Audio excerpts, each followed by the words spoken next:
This is a review of the second generation Apple TV. I'll go into all of its features. I'll show you how easy it is to control from the iPad, iPhone, or the remote it comes with.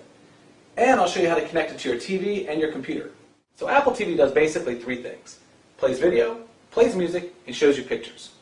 There are other devices out there that do very similar things, Xbox 360, PlayStation 3, but there is a big difference. Two mainly. One, they don't cost $99 like Apple TV.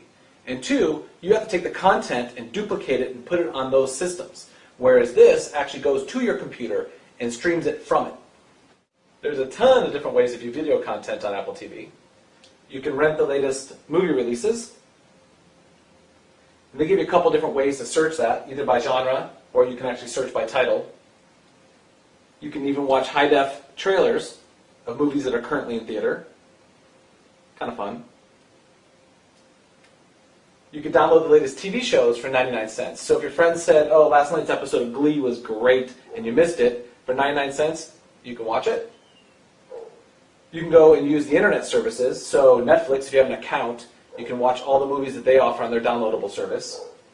And you can go to YouTube, of course, and watch any movie content there.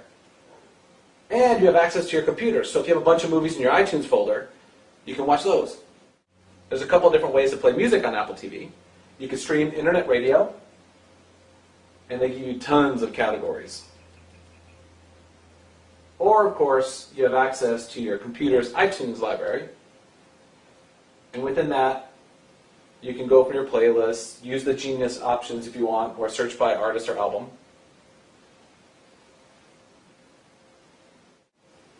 So this is one of my favorite features of Apple TV. Instead of investing in one of those little digital picture frames, Apple TV turns your entire TV into a giant slideshow.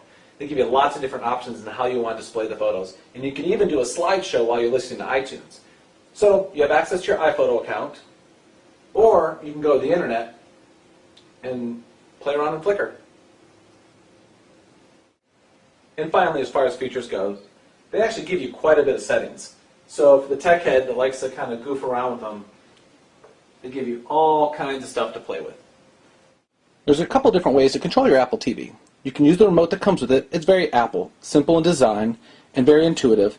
It has a menu button, pause and play, and a directional pad with an enter button. You'll use this for pretty much everything you want to do.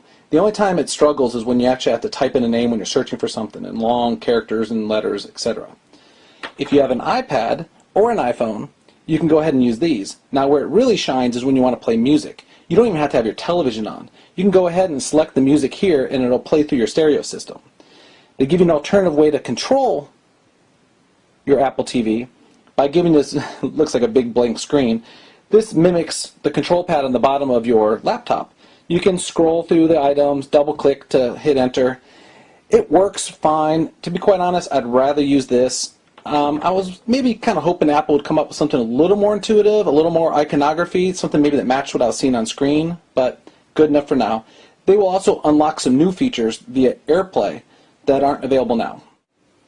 Connecting Apple TV is a snap. As you can see, it is tiny, so it should fit just about anywhere. Behind a TV, any stereo cabinet, I'm sure, or on top of a speaker for that matter. The connections are simple, but actually everything you need. There's the power output, HDMI input, so you're going to send your video signal to your TV or to your stereo system if it has HDMI switching.